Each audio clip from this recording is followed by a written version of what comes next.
Boa tarde a todos. Nosso grupo vai falar sobre Jean-Jacques Rousseau e o discurso sobre a origem da desigualdade no Seminário de Filosofia. O nosso grupo é composto pela Ana Luísa Correia de Freitas, o Arthur Fagundes, eu, Carolina Vitória, a Camila Aleixo, o Hermano do Vale, a Laura Guimarães, a Letícia Gonçalves e a Rafaela Miranda, e nós fomos orientados pela professora Ana Selva, na disciplina de Filosofia, Antropologia e Ética. Para começar, nós vamos falar um pouco sobre a biografia do Jean-Jacques Rousseau. O Rousseau ele nasceu em Genebra, na Suíça, no dia 28 de junho de 1712. Ele ficou órfão de mãe e foi abandonado pelo pai aos 10 anos de idade. E aí ele foi entregue aos cuidados de um pastor. E logo na adolescência ele se mudou para Saboia, na França, onde ele começou a estudar música, religião, literatura, filosofia, matemática e física. A corrente filosófica que o Rousseau seguia era o iluminismo e o contratualismo. Nós vamos falar mais sobre isso mais para frente. E uma das frases sínteses sobre a filosofia de Rousseau era essa que a gente colocou aqui no slide, que é: o homem nasce livre, mas por toda parte ele encontra-se a ferros. E ao longo do nosso trabalho vocês vão entender mais por que o Rousseau falava isso. Aí, logo após a adolescência do Rousseau, em 1744, ele conseguiu um cargo de secretário da Embaixada Francesa em Veneza. E em 1746, ele voltou para a França e foi convidado por um amigo e filósofo, Denis Diderot, para escrever a parte musical do dicionário enciclopédico. E nessa época ele intensificou muito a produção filosófica e literária dele, escreveu vários romances e ele teve também grandes sucessos, tratados sobre música e até uma ópera. Aí uma das obras mais famosas dele, que é o Contrato Social, Emílio e a Educação, foram condenadas pelo Parlamento de Paris e foram queimadas em praça pública. E nessa época ele foi obrigado a sair do país e ele se exilou na Inglaterra por muito tempo. E aí só em 1770 que ele voltou para Paris e mais tarde, em 1778, ele se mudou para um castelo de um marquês em Hermenonville e foi lá que ele morreu em 1778. E só depois da sua morte que a filosofia dele se tornou o Evangelho da Revolução Francesa, e aí que ele foi declarado um herói nacional. Aí aqui a gente pode ver as principais obras dele. Tem o Discurso sobre as Ciências e as Artes, o Contrato Social e o Emílio, que são as obras que são consideradas as principais obras do Rousseau e são as obras que foram queimadas em praça pública e por isso ele foi exilado na Inglaterra. Como já foi falado, o Rousseau ele era contratualista, né? E aí, de acordo com Rousseau, os males humanos eles foram originados pela vida em sociedade. E na contramão de muitos pensadores contratualistas, para o Rousseau, o homem ele nasce bom, mas a sociedade o corrompe. Então, ele era guiado pelo sentimento de perfectibilidade, ou seja, da capacidade de se aperfeiçoar. O homem sai desse estado de natureza e forma as primeiras sociedades. E é isso que faz com que surja a condição de desigualdade artificial entre os homens, e é com essa desigualdade que acontece toda a espécie de vícios e males. E dessa forma, de acordo com o Rousseau, o homem não deveria nunca ter vivido em sociedade. Ao contrário, ele acredita que a situação mais adequada para o homem é a vida individual e solitária. Agora, aprofundando mais no nosso texto, que é o discurso sobre a origem e os fundamentos da desigualdade entre os homens, logo na introdução a gente já percebe que o Rousseau descarta a tentativa de outros pensadores que tentavam definir também essa origem das desigualdades, que retornavam ao estado de natureza, e ele descarta isso porque os outros pensadores sempre projetavam as ideias civis a um suposto homem selvagem. Então ele dizia que isso não era uma leitura correta. E aí ele aponta que Deus criou Adão como como primeiro homem e ele já deu alguma instrução para o Adão. Então ele fala que o homem selvagem nunca poderia ter existido, porque se o Adão, que foi o primeiro homem, já tinha alguma instrução, então ele não estava num estado de natureza pura.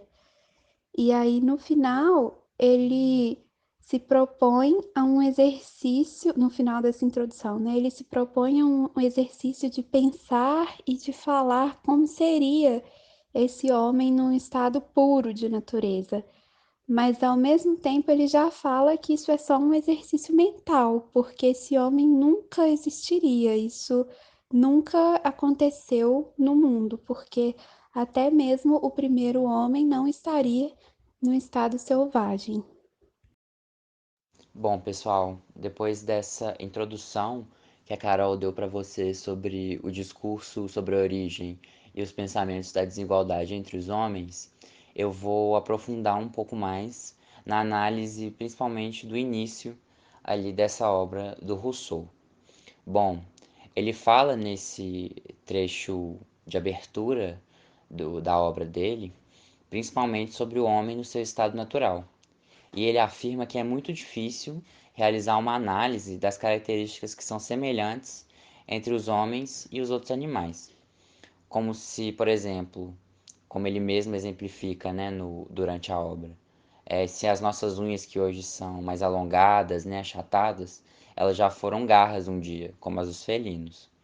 Ou então se nós já fomos peludos como os ursos. Por falta de conhecimento anatômico mesmo, que na época não era tão aprofundado assim ainda. Dessa forma, ele faz uma análise do homem como ele é conhecido atualmente, com todas as suas características, durante esse discurso. E o que seria esse estado natural que ele tanto fala?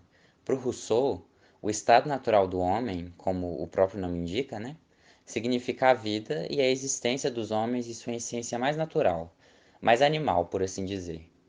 Ou seja, a natureza demanda a sobrevivência dos indivíduos, fazendo com que os seres se tornem mais robustos, ágeis, com os sentidos mais aguçados e pouco sujeitos às doenças, que são comuns nas cidades, né, por outro lado.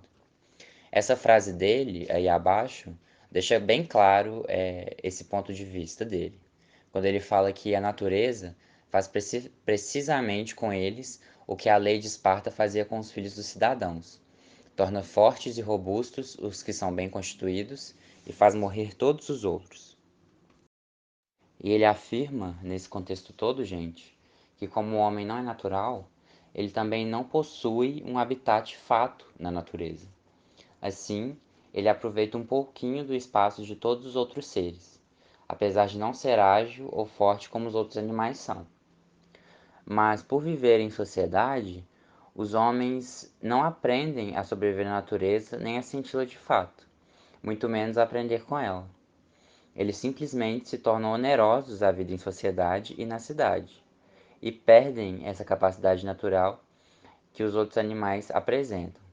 Ou seja, perdem essa força, agilidade, são dependentes do uso de ferramentas para sobreviver e estão mais sujeitos ao desenvolvimento de doenças. São menos robustos também e tudo mais que eu já falei.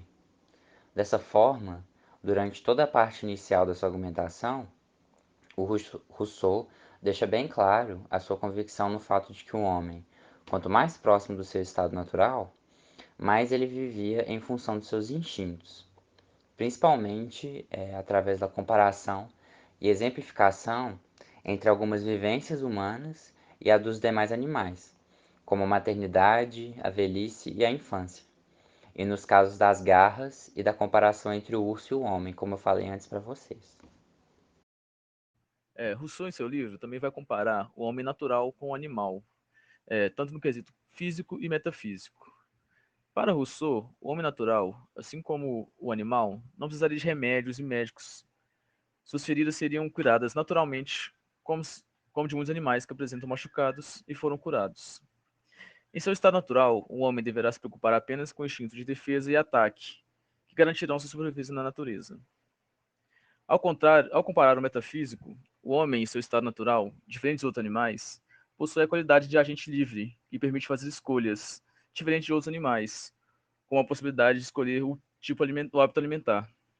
De acordo com Rousseau, um gato que possui em sua frente diversas frutas não iria se alimentar delas e morreria de fome, enquanto o homem natural poderia escolher ou não comê-las para sua sobrevivência.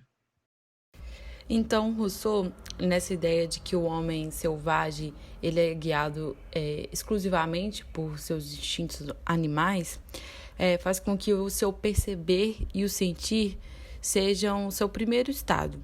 O querer e não querer, o desejar e o temer são suas primeiras e quase únicas operações da sua alma, que vem depois. E ao contrário do homem moral, onde seu entendimento se deve muito às paixões que está originada às suas necessidades e o progresso dos conhecimentos, o homem selvagem só experimenta a paixão dele mesmo. Ele só deseja aquilo que está ao seu alcance, aquilo que não passa das suas necessidades físicas. E é aí que surge a teoria do Rousseau sobre o bom selvagem, onde todo homem, por natureza, é bom e ingênuo, livre da maldade advinda do homem em sociedade. De modo que esses únicos bens que o homem começa a ter é só apenas a nutrição, a comida, uma fêmea e o repouso. E seus únicos males é a dor e a fome. E aí Rousseau ele cita a seguinte frase: parece que o homem selvagem se afasta da tentação e os meios de cessar de o ser. Ele fala isso por quê? Porque parece que a sua imaginação não é estimulada, que o seu coração não palpita, não lhe pede nada, e suas necessidades, como eu havia falado, são aquelas que estão apenas ao seu alcance, não tem determinação, não tem curiosidades. E também a natureza, ela torna-se indiferente, não tem aquele espírito de admirar a natureza como o homem moral tem costume. A sua alma entra no sentimento único de existência atual, sem nenhuma ideia do futuro, sem planejamentos. E aí ele dá um exemplo do povo indígena Caraíba, que eles vendem uma cama de algodão pela manhã sem ter planejamento sobre o futuro, que à noite eles iriam precisar dessa cama. E aí, nessa ideia de imaginar como seria o homem na natureza, o homem selvagem, o Rousseau ele observa que é impossível compreender o homem na sua evolução sem pensar no poder da comunicação. É impossível pensar na evolução dele apenas com a sua força. E aí ele indaga, quantos séculos não foram precisos para aprender a usufruir o fogo, a reproduzir ele? Quantas vezes, talvez, cada um desses segredos não morreu com seu descobridor? E aí também ele dá o exemplo da agricultura, que é uma arte que exige muito trabalho e determinação e que ela, evidentemente, ela só é praticável em uma sociedade pelo menos já começada.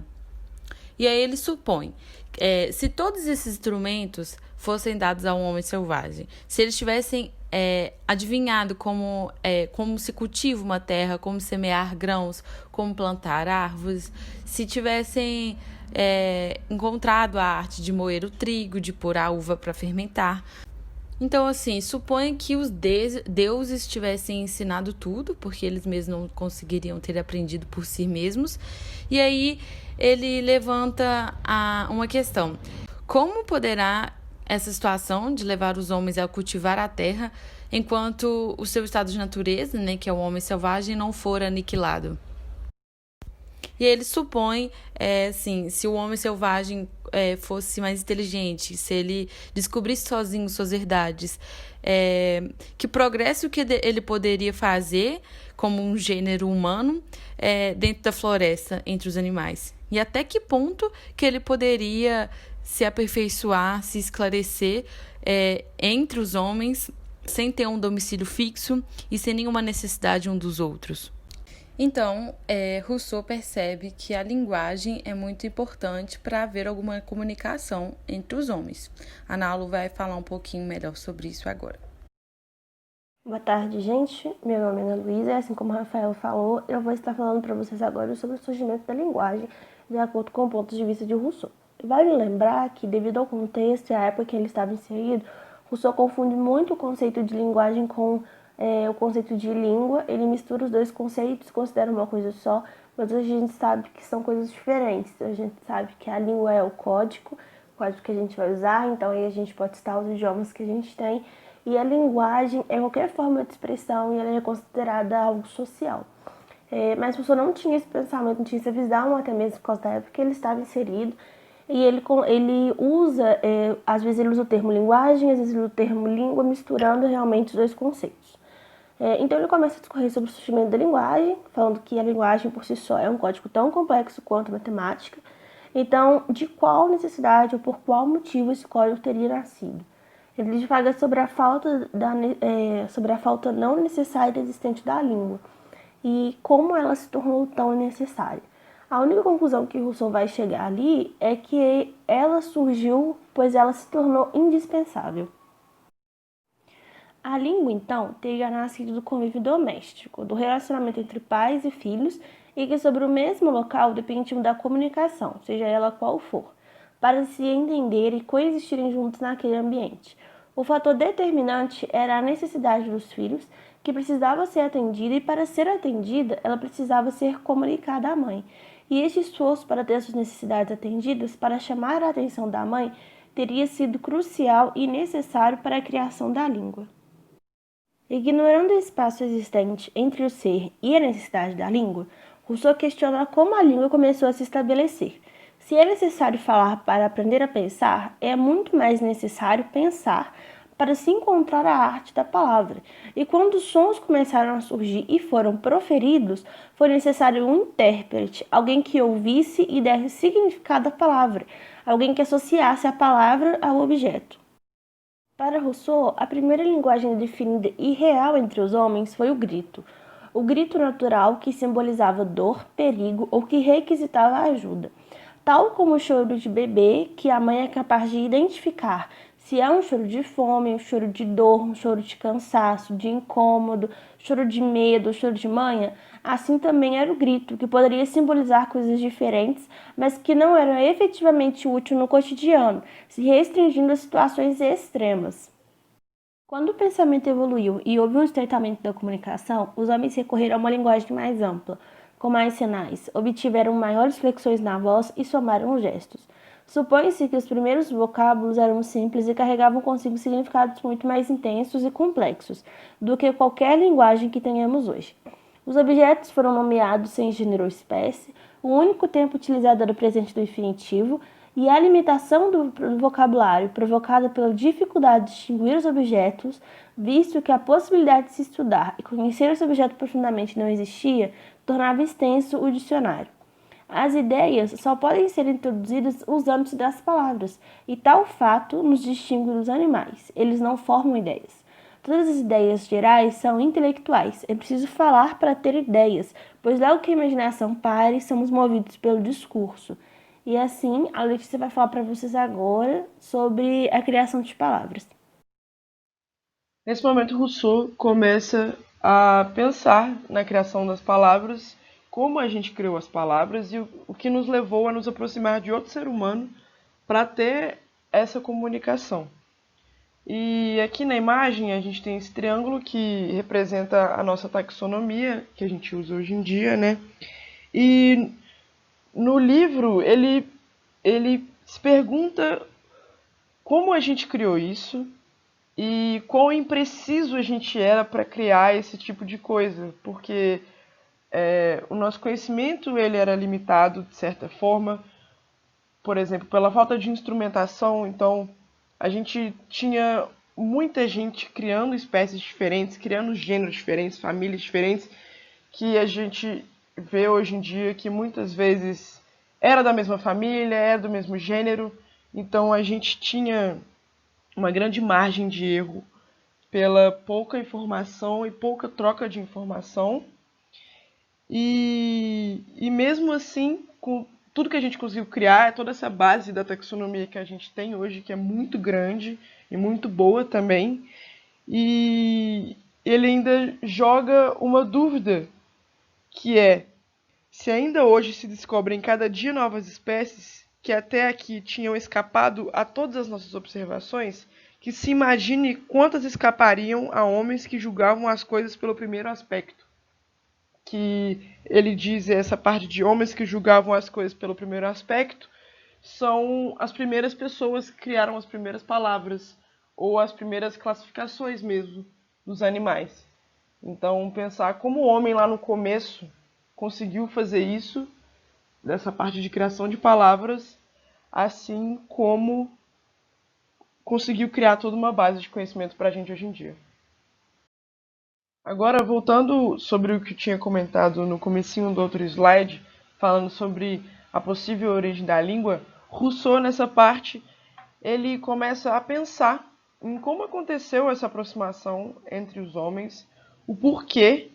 Se ele pensa também se esse encontro e essa troca de informação foi por necessidade dos homens de terem essa troca, tanto de informação para manusear qualquer tipo de ferramenta, para avisar onde caçar, coisas simples, até você entender sobre o outro ser humano, sobre como ele é, como são seus sentimentos. E ele pensa também que o falar, a língua, é uma facilidade de comunicação, mais do que, por exemplo, desenhar, por exemplo, ou gestos, né? Que são também formas de se comunicar, mas como a língua falada, tecnicamente é muito mais fácil. E no final dessa parte que ele comenta sobre a origem da língua, ele põe essa dúvida de o que levou o homem a precisar mais de um mesmo da espécie, mais do que os outros animais. Ou seja, o que fez o homem precisar mais de um outro homem do que um macaco precisar de um outro macaco. Aí, pensando um pouco sobre o que a gente já discutiu em outras aulas, naquelas questões das meninas lobo, e eu fiquei pensando muito se dessa parte de nós precisamos de um outro homem para nos tornarmos um homem. E o Rousseau, em questão, não comenta sobre isso no texto dele, mas eu fiquei pensando que talvez seja essa, né? A resposta. Por que o homem precisou de um outro homem para começar, né? Tudo. Mas penso que talvez a gente tenha precisado de um outro homem para nos tornarmos homens. Aqui, Rousseau já começa a pensar no ser miserável. E nesse momento, o Rousseau julga ser miserável como o sofrimento do corpo ou da alma. E aí, nesse momento, ele coloca o homem atual, né, que na questão seria o homem atual da época do Rousseau, né? Ele coloca o homem atual junto com o homem selvagem.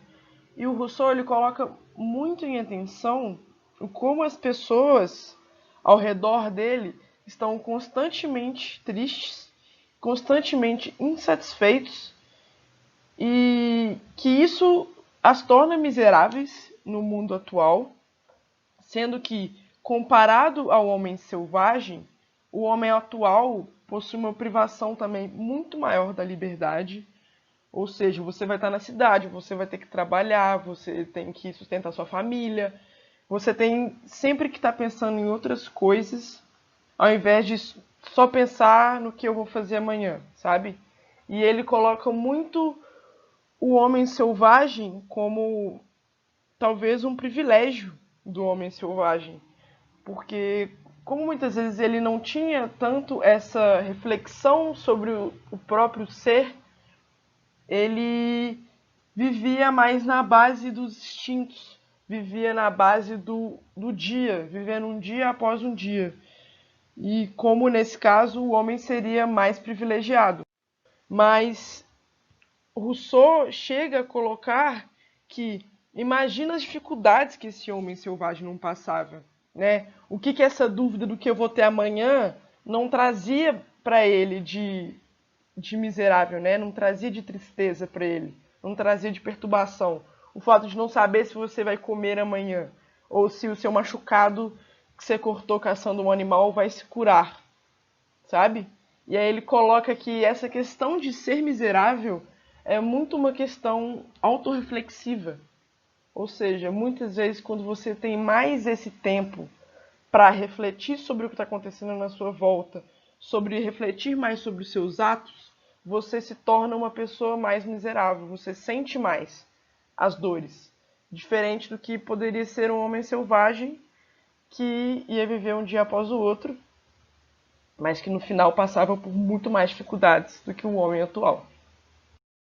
A compaixão ou comiseração. Ao contrário do grupo que apresentou Hobbes na aula passada, dizendo que o autor acreditava que o homem era um ser competitivo por natureza, Rousseau acreditava que o homem era um ser de compaixão. A generosidade e a benevolência são tipos de compaixões aplicadas às outras pessoas. Desta forma, para o autor, desejar que uma pessoa não sofra significa desejar que ela seja feliz. A compaixão é menos presente no homem selvagem e mais desenvolvida no homem civilizado. Isso ocorre pois a razão e a reflexão do amor próprio, que fazem a compreensão de si, separam o que incomoda e que aflige o homem. E é por isso que o homem civilizado, que detém de raciocínio, possui maior compaixão. A compaixão no homem civilizado cumpre um papel de dar mais força ao indivíduo que a pratica, pois ele deseja bem ao outro. A comiseração é mais intensa quando o espectador se identifica mais intimamente com o sofredor. Rousseau acredita também que o homem precisa da compaixão para perpetuar sua espécie, pois apenas a presença do raciocínio não seria capaz de manter a espécie viva. A piedade, de acordo com Rousseau, é o sentimento natural, mas que se altera de intensidade de pessoa para pessoa. Ela também depende do amor próprio, e é ela que faz com que ajudemos pessoas que vemos sofrer. Em estado de natureza, é o que impede de matar com violência crianças e idosos fracos. As paixões também podem variar de intensidade de indivíduo a indivíduo. As paixões pouco ativas em alguns homens faz com que esses homens não sejam propícios a passar por diversas situações, como disputas sangrentas. Entre as paixões que cercam o homem, a paixão entre sexos é necessária para ambos, para o homem e para a mulher. Rousseau descreve que quanto mais violentas são as paixões, mais são necessárias as leis e o rigor para contê-las. Só que é necessário prestar atenção, pois existem algumas desordens que nascem com as próprias leis. Então, sem a lei, não existiria tal desordem. A moral e o amor. O autor faz uma distinção da moral do amor e do físico. Para ele, o físico é o desejo que leva um sexo a se unir a outro. E a moral do amor é o que determina esse desejo e o fixa sobre um único objetivo, ou ainda, que dá um maior grau de energia para a sua conquista. A moral do amor é um sentimento fictício e é criado pela sociedade. A noção de beleza e escolha do parceiro sexual também nascem dessas ideias que são ditadas pela sociedade. Para Rousseau, um homem que apenas leva em consideração a parte física do amor e ignora as preferências sociais, provavelmente deve ser um homem menos temperamental e ter menos disputas pessoais cruéis. Homens selvagens, por seguirem os impulsos da natureza, possuem mais prazer do que furor e se satisfazem de todo desejo em relação ao sexo oposto. Além disso, o homem selvagem possui poucas paixões e não possuem a pressão social, e sim apenas o próprio sentimento. O próprio amor e as outras paixões só são adquiridas com violência devido à sociedade. É uma construção social. Nos outros animais, a briga por uma fêmea só se dá ferozmente, pois aspectos naturais estão envolvidos, como uma pequena época reprodutiva e um menor número de fêmeas em relação aos machos. Portanto, não pode-se, de acordo com o autor, comparar outros animais com o ser humano civilizado, nem com o homem selvagem. Bom, então o que podemos concluir diante de toda essa apresentação, né? O Rousseau ele inicia com um pensamento que levaria a concluir que toda desigualdade se baseia na noção de propriedade particular criado pelo homem e o sentimento de insegurança com relação aos demais seres humanos, tomando como base os primeiros homens. A noção de propriedade criou então no homem selvagem a ideia de acumulação de bens e, consequentemente, superioridade frente aos demais. Outra novidade nesse progresso mental foi a noção de família, que com o tempo levou homens e mulheres a deixarem de lado o comportamento selvagem que tinham. Essa moderação no comportamento, ele fez emergir a fragilidade perante a natureza e os animais, mas trouxe como compensação e noção de grupo que transmitia maior poder de resistência do que o indivíduo isoladamente. Ou seja, o amor conjugal e o fraternal surgem nesse momento. Então foi isso que a gente teve para falar sobre Rousseau. Se vocês tiverem alguma dúvida, só perguntar. Muito obrigada.